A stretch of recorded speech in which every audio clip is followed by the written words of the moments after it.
So hi there, my name is Ashley Sedlak-Propst and I am the Executive Director of Historic Cabarrus Association, located in the beautiful and historic downtown Concord, North Carolina. I am pleased today to be able to introduce Mr. Brett Sturm, who is a restoration specialist with the State Historic Preservation Office, which is part of the North Carolina Department of Natural and Cultural Resources. Mr. Sturm, I'm now going to turn the controls over to you so you can guide us through this wonderful presentation you have for us today. Got it. Thank you, Ashley. Share my screen. Let's see, and then we'll play this slideshow.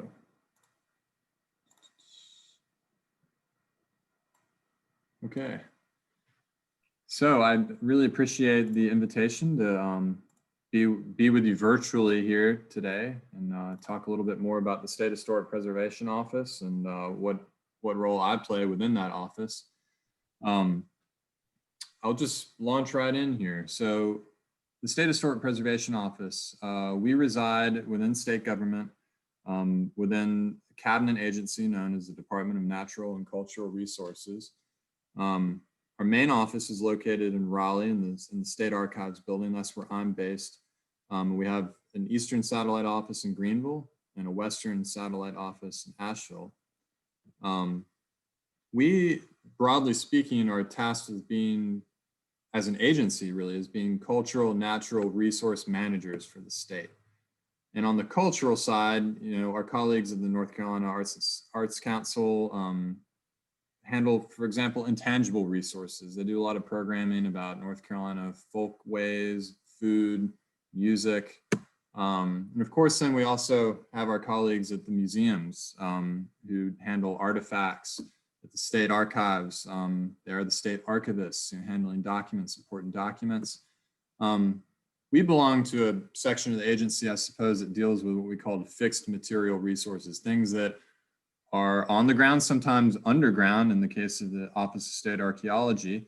And we basically, in the most simplistic sense, we help manage the old places created by people who came before us. That's how my recently retired colleague, Michael Southern, used to put it. And indeed, we work with things that are fixed on the land from the past. And that there's a date stone from the Hezekiah Alexander homestead in Charlotte. Now, sometimes I'm out and people will ask, well, can't old places sort of manage themselves? So in some cases, yes. And we like to say that, you know, the healthiest old building is a building that's still being used. And we'll talk a good bit about that when we get more into rehabilitation work. But in our state, we see a variety of pressures that are exerted on historic buildings out in our everyday environment. Of course, redevelopment. You know, North Carolina is a very quickly growing state. We're seeing parts of the state that have been experiencing population growth now for 30, 40 plus years. So there's a lot of real estate pressure on reusing land, making development denser around our cities. And indeed, if a resource isn't necessarily going to be demolished and redeveloped, the land near it may be developed, which in many cases can alter the character of a building's context. And we see that a lot in our rural areas. We do we're also talking about inappropriate alterations to buildings. And I always sort of hesitate to use a term like inappropriate. It can sound like a quality judgment or a value judgment. But what we're talking about is buildings that are being altered to the point where their historic character, their age, perhaps valuable components of their design are being obliterated or concealed. And we like to, you know, when you're looking at a historic building in our state, we feel like there's some value in being able to determine or at least detect that it's historic, that it has a story to tell. So we like to, if possible, urge owners to appreciate those details that communicate age and character and preserve them for public enjoyment and observation. And again, benign neglect is then another threat that we'll see to the historic built environment. Buildings that just fall out of use. And as I said earlier, you know, the healthiest building is the one that's being occupied and used. In terms of inappropriate alterations, just a good example here is on the left. Well-intentioned folks trying to remove some paint from a masonry building using a sandblaster on brick from the 19th century. The brick does not respond to that type of respond well to that type of abrasive, and so it's a big educational component of what we do to communicate knowledge about how traditional building materials behave, so that people don't end up with a frightful and in this case completely unintended result. So this a perfect example of new development, densifying population growth, threatening here. We have a new development being built right next to a 1930s era rural house. In fact, was the subject of a tax credit rehabilitation. So no arguing, however, that as more people come into the area and more land is developed, the character of this building in this context is obviously going to change. So how did it come that an office like ours exists in state government? We are indeed not the only state historic preservation office in the country. Every state and indeed every U.S. territory even has a SHPO, as we call it, State Historic Preservation Office, a SHPO. And the origins of our offices go back to the 1960s when we saw very rapid population growth and real estate development in the decades following World War II. And I'm sure everyone's familiar with the term urban renewal. There was, a campaign in many cases led by and funded by federal, state, and local governments to clear dilapidated neighborhoods as they saw it and make way for new infrastructure projects. In this case, we see the Vine Street Expressway in Philadelphia. And this altered forever the built landscape of many of, arguably every single one of our major cities in this country. But this led slowly to a bit of a backlash in the culture, and no event probably catalyzed the movement more than the demolition of Penn Station in New York City, which is currently where Madison Square Garden sits, which was a temple-like building that was taken down in 1962-63 in order to develop Madison Square Garden, and it resulted in a huge public outcry, which led ultimately to an important political step, the National Historic Preservation Act of 1966, signed into law by LBJ. And this piece of legislation really was a bedrock for the modern preservation movement as we know it in the country. It required federal government to take historic resources into account when they were planning their undertakings. We refer to this practice now broadly as environmental review. That's sort of the lingo within the field.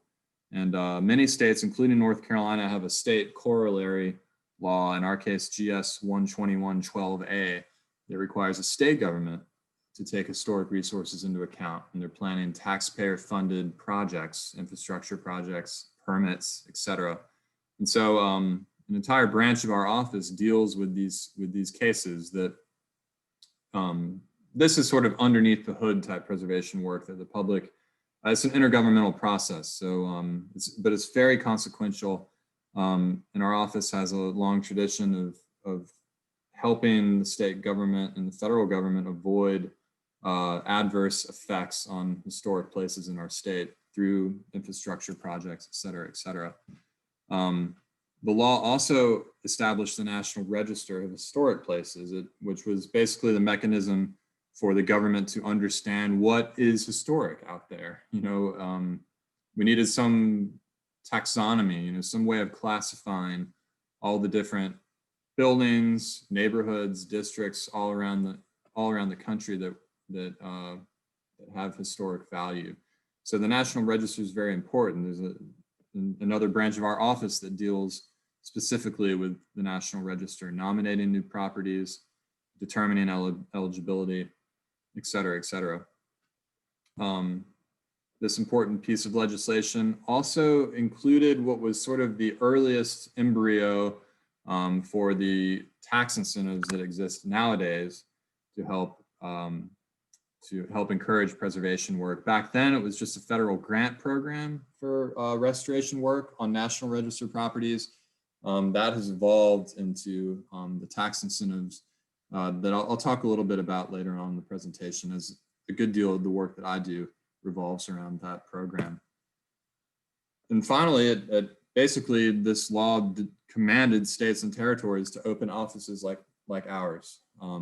It established at the federal level the National Park Service as the federal government's sort of gatekeeper or watchman, I suppose, for preservation, and then ordered each state to develop its own preservation office that would work hand in hand with the National Park Service at the federal level.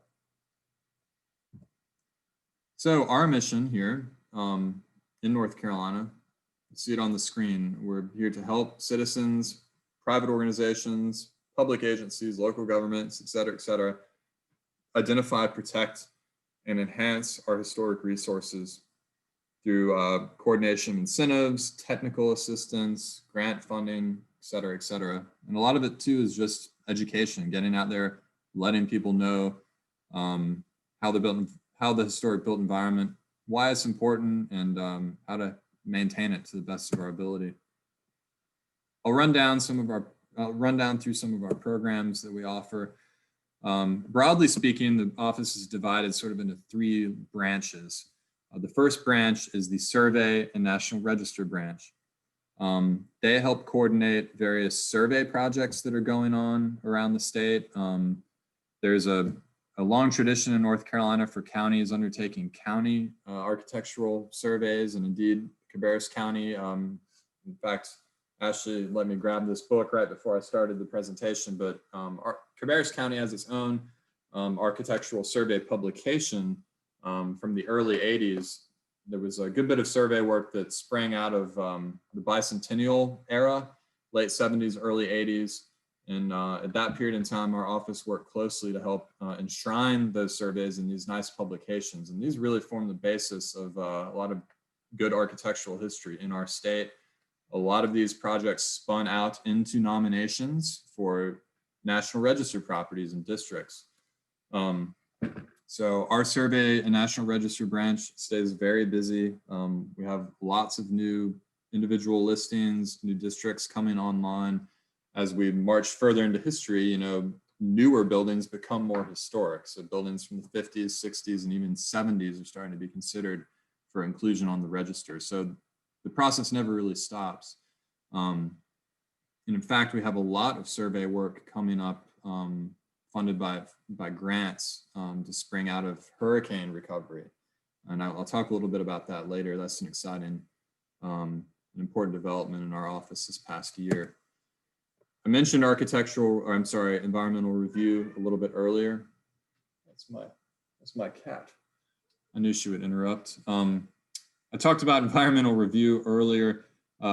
Indeed, there's a 4 or 5 person team now handling environmental review around the clock within our state, within our office, to help make sure state and federal undertakings, permits, et cetera, respect and ideally don't adversely affect historic and architectural resources. Then we sort of get into my branch of the office, which is known as the Restoration Services branch. We do 2 things broadly. We provide technical assistance to owners of old buildings, be they individuals, businesses, nonprofits, churches, local governments. We provide technical advice. Some of us are architects by training. One of us is a landscape architect. I'm a materials conservator and a past contractor. So bring sort of construction knowledge to bear on the work I do. So in the other half of what we do indeed pertains to the tax incentives, the rehabilitation tax credits. I'll talk a little bit more about that. We have a grant specialist in our office, Michelle Patterson-McCabe. Michelle helps municipalities, certified local governments seek grant assistance that trickles down to our office from the federal government. And this year, in fact, we're especially busy on the grant end because additional funding has been opened up for Hurricane Florence and Michael relief. And that was a big push over the summer to get applications in on a relatively short timeline for that additional funding. And we're really excited. That's going to spin out into a lot of new countywide survey projects around the state. We do have a local government coordinator, Christy Brantley, who does a lot of work helping to support and in some cases train local preservation commissions, which obviously handle preservation on a local level, review certificate of appropriateness applications at a local level. Concord, in fact, of course, has a local preservation commission.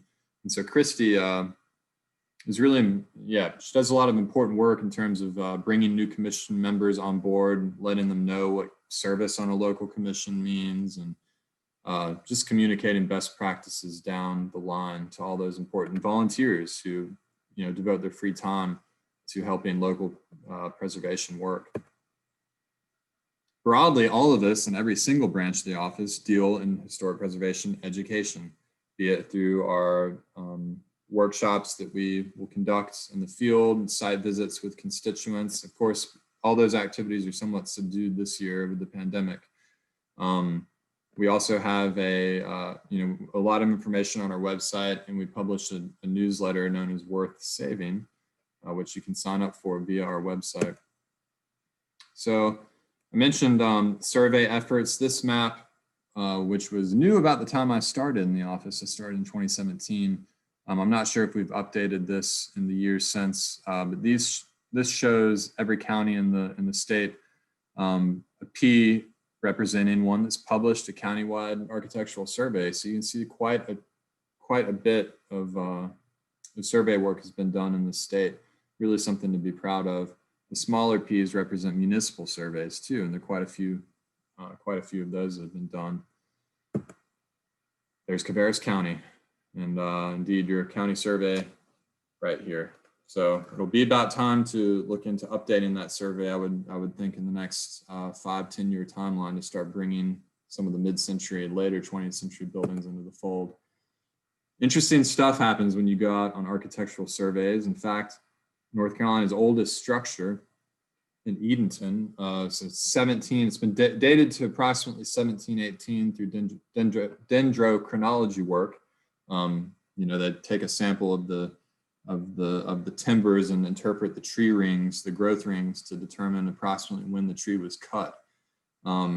This structure was hiding behind some non-friable asbestos siding, sort of looked like maybe a 1920s era structure, a bit of a funky roof line, which is a little bit of a giveaway. But indeed, this building was being renovated as a rental house. And the contractors got in there, took down some drywall and saw some big pieces of wood. And they called my colleague, Reed Thomas, in our Greenville office, who came out and said, if you're willing, I'd really encourage you to stop work so we can take a closer look at this house. And indeed, it became, it is the oldest structure in the state. So a lot of interesting things happen on the survey end. We're not only interested in, high style design, high style historic architecture. We're interested in vernacular architecture. In this case, this one's sort of close to my heart. I'm interested in ceramic art in my free time. And this is a kiln in Matthews, close to where I grew up in southeastern Mecklenburg County, which is itself on the National Register. I did not get to survey this property. I wish that I had, but I like to throw it in to, illustrate that we're interested in preservation of all sorts, not just high style buildings. One really great initiative within our office and agency has been mapping the Green Book. The Green Book was, of course, a travel publication put together for African Americans so they could travel safely through the Jim Crow South. It would put them in mind, direct them towards accommodations, food, places that were friendly at that time to African American travelers and patrons. And in consultation with the North Carolina African American Heritage Commission, we've been surveying to see what of the listed resources within the Green Book are still standing and where. It's a really fascinating project involving survey, and really sort of the culmination of decades of survey work can now, be called up on your cell phone through HPO Web, our online GIS portal, which is really fun. I actually, if you're interested in historical architecture, North Carolina history, if you're traveling through the state, so say you have an errand to run in Wilkesboro, we'll pull up Wilkesboro on GIS, and you can see where the districts are. You can see where individually listed buildings are. The blue shaded areas are districts. The fuchsia areas are local districts. Happy to guide. You can call me up, and if you're at your computer screen, I'll guide you through HPO Web and show you how to use it. I should mention that if you click on any district boundary here, a pop-up window will come up with a link to the nomination form, which is a great resource for just learning about a neighborhood's history. Some of them are 100, 200 pages long. So HPO Web, really unique service that our office has developed over the past 10 to 15 years. To focus here a little bit towards the end of my talk on my branch and what restoration services do, I said that, we're sort of like at-large consultants, free consultants for historic property owners. Indeed, this was the case. This was early on in my tenure here. Got called out to Cherryville in Western Gaston County to have a look at some coping, some deteriorated coping, window deterioration, and some roof damage to the old town hall building. It's stuff that we like to do. We're trained in it, and we're not trying to sell our services or any product. So we really take pride in being available to help consult for folks who own historic buildings around the state.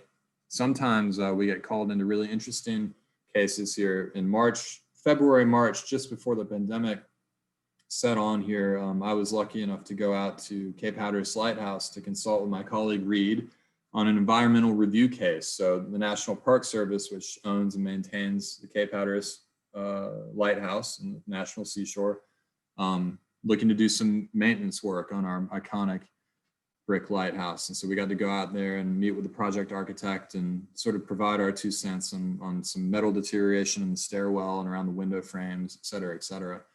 So some of what we get to do is a lot of fun if you like old buildings. And something I've been working on this year has been consulting with the town of Cary on the Nancy Jones house, early 19th century.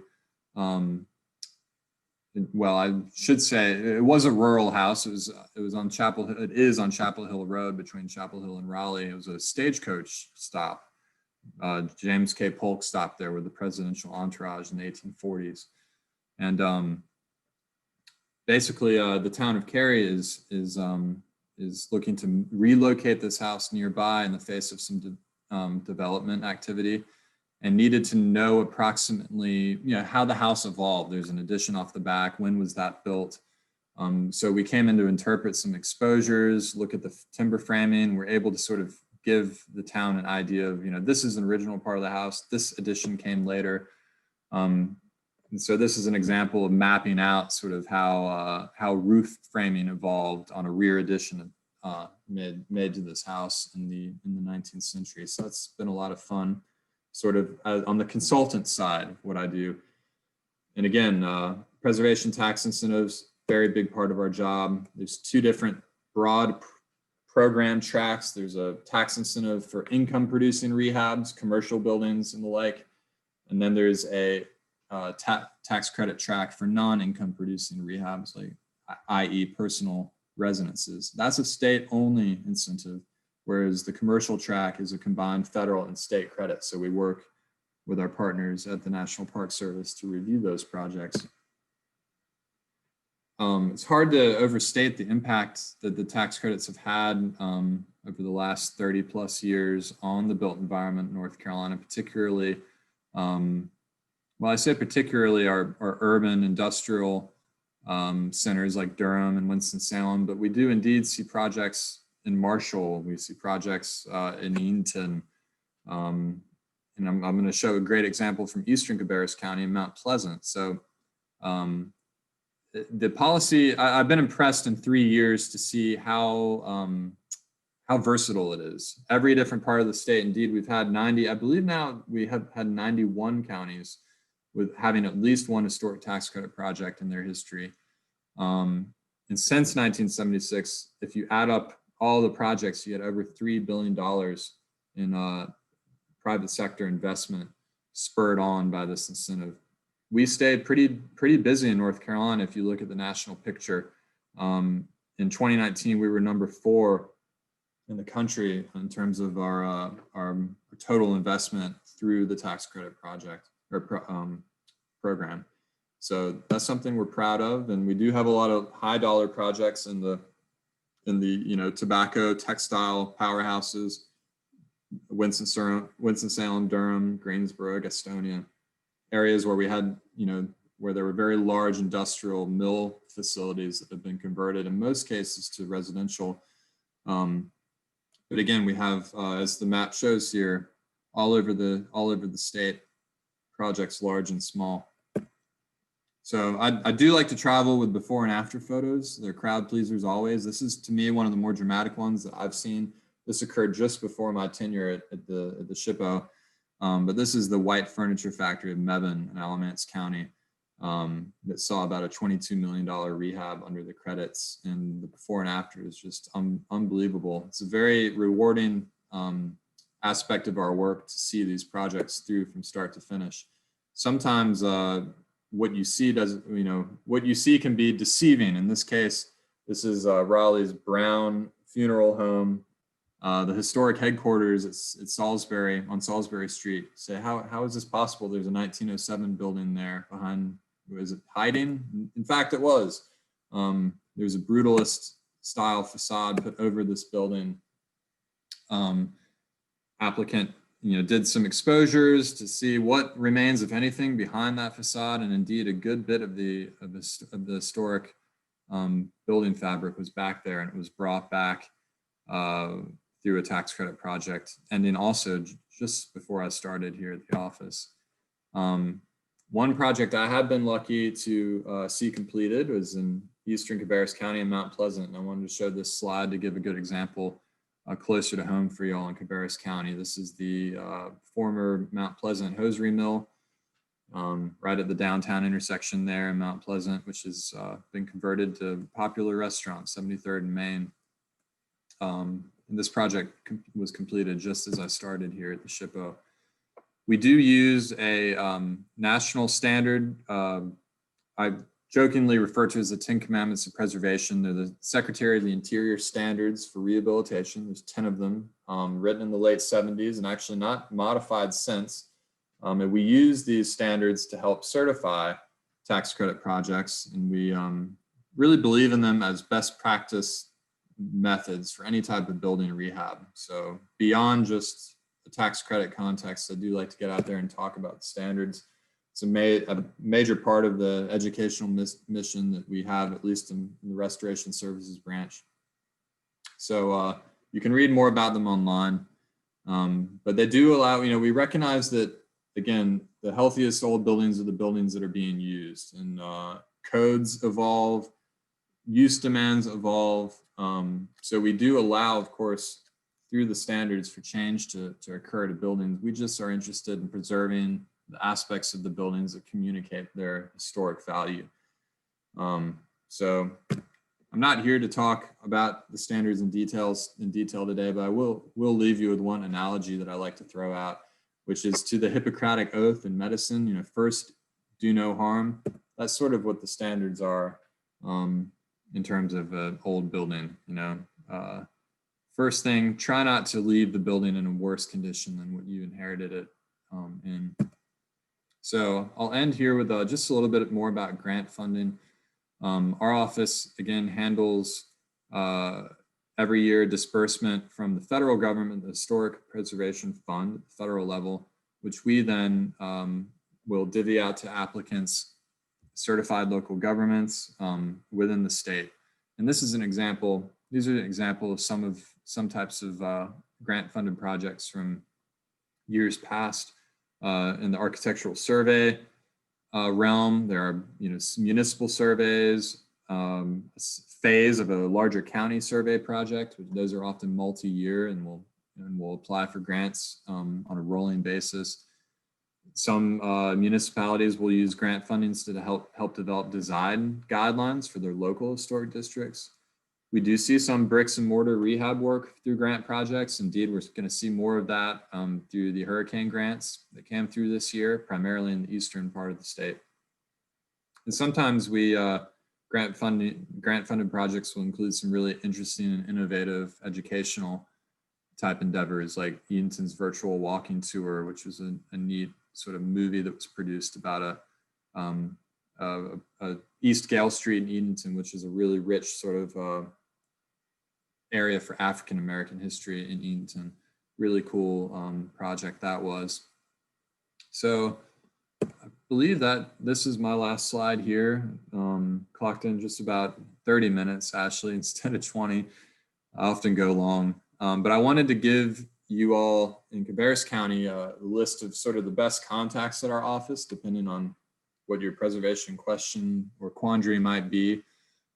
This is my contact information, of course, and as North Carolina, or as Cabarrus County's restoration specialist, I can give you tips about old building maintenance or deterioration issues you might be experiencing, or if you're interested in learning more about the tax incentives, I'm a good contact for that. And so you can see my office phone and my email.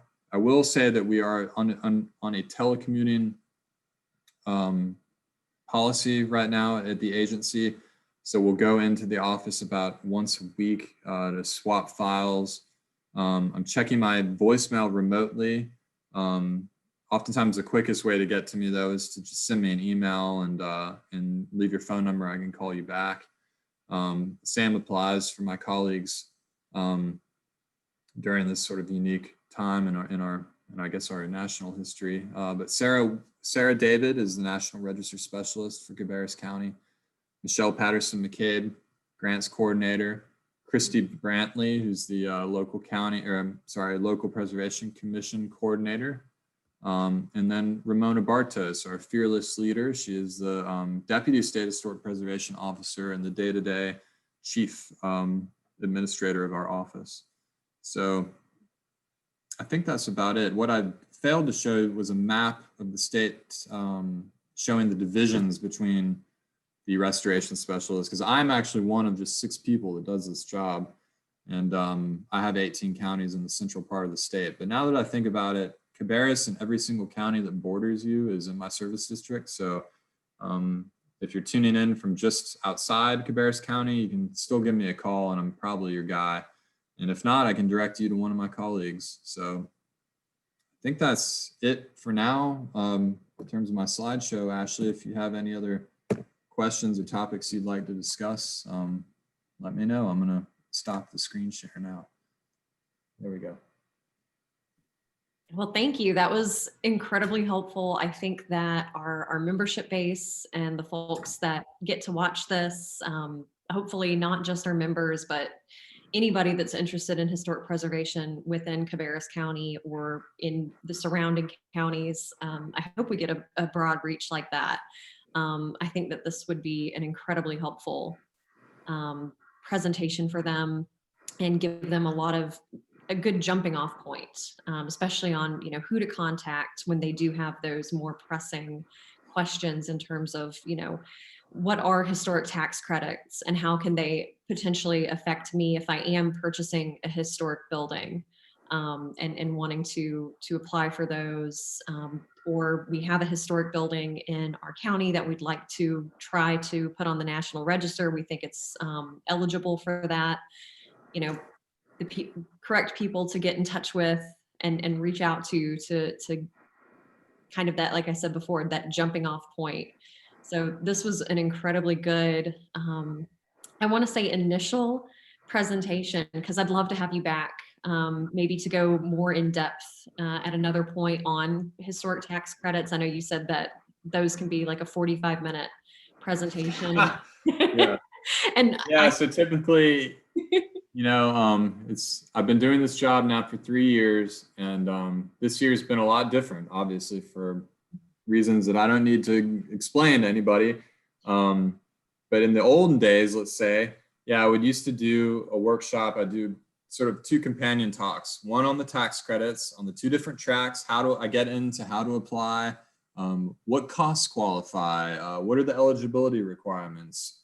How can I claim the tax credit after my project's complete, et cetera, et cetera. There are a lot of moving parts. So that talk usually is 30 to 45 minutes. And then the companion piece will be all about the standards. I go through all 10 of them, give examples, practical examples, and that can help a building owner start to envision, well, I was thinking about using this building for this purpose. How would that mesh with the standards? How could I design my rehab to best meet the standards? And that's really where we love to become involved in the conversation. I love getting calls, even if folks haven't closed on a building yet, but they've got this dream and they're starting to apply it in their head, and maybe they do own the building and they're already engaged with an architect.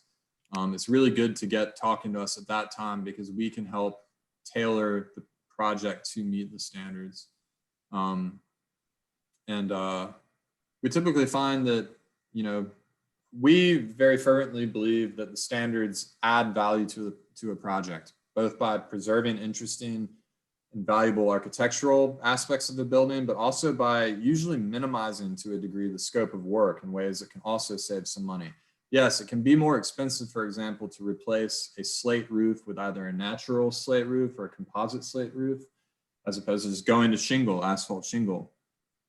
So there are some scope items you might spend a little bit more on, but you might save lots more by, repainting your existing windows as opposed to ripping them all out and replacing them. Not to mention the big tax credit that we'll come back to at the end of the project. So yeah, I share your sentiment. I see this more as an introductory type of talk to just tell you a little bit more about the SHPO. It's good to be able to connect virtually during this time when we can't travel as easily. And then this is free and this is immediate. And for folks who are interested in preservation, want to learn more during the pandemic, there's a lot of really great online content that's been happening. Back, in late October, I'm trying to remember actually what day it was, the Charlotte Museum of History, they put on actually a multi-day, it was 3 days at lunchtime. They would bring 2 folks in per day representing different parts of Charlotte-Mecklenburg's preservation landscape, so to speak. Jack Thompson and Stuart Gray from the Charlotte-Mecklenburg Historic Landmarks Commission spoke. Dr. Dan Morrill spoke from Preserve Mecklenburg. Senator Ted Alexander spoke from Preservation North Carolina. I did a little thing. All that's on YouTube, so you can check that out. Preservation North Carolina, which is the statewide nonprofit. Sometimes people will confuse PNC with our office, so we're state government. They're the statewide nonprofit. They've got some really great online content up to virtual tours of historic properties. They had a very successful conference online in October. So there's lots to, if you're stuck at home and you can't get out and see the buildings, which is a bummer. We know, we're used to seeing a lot more buildings than we have been recently. Still ways to get your fix, I suppose. So feel free to reach out. I can point you in the direction of some interesting content. My cat again. So yeah, I don't know. I probably talked enough for one day. Well, thank you. I appreciate it. And I know that the folks that I've been talking about this to are very excited to learn a little bit more, because this is something brand new to a lot of our members, and it's probably old hat to some, but it's brand new content for others. So this will be incredibly useful. So thank you for your time, and thank you for sharing your expertise and your knowledge. Don't mention it. Reach out anytime, and I hope to be in Concord in Cabarrus County in person sometime very soon. So thanks again to Brett Sturm for all of that amazing information that he shared with us. I just wanted to include a couple helpful links for you all to check out on some of those last talking points that Brett mentioned. You can reach us at historiccabarrus.com. And you can also reach out to us by email at historiccabarrus@gmail.com. The next link is to Preservation NC, which is the nonprofit organization that Brett Sturm mentioned at the end of his presentation. And then the last link is to the webinar series that the Charlotte Museum of History did. It's 3 videos. There's also some other amazing videos on their YouTube channel. So I highly recommend checking those out, especially if you're looking for more information in terms of historic preservation, historic tax credits, and some interesting preservation efforts that are going on in North Carolina. So thank you so much for tuning into this, and I'm looking forward to hopefully getting this started and sharing a lot more videos on historic Cabarrus County, the history, local preservation efforts, and things that you can do as members or as interested people interested in history to share with your friends, your neighbors, your family, and get more involved in history, local history here in Cabarrus County. So thank you all so much for watching, and I hope you have a safe and lovely Thanksgiving holiday.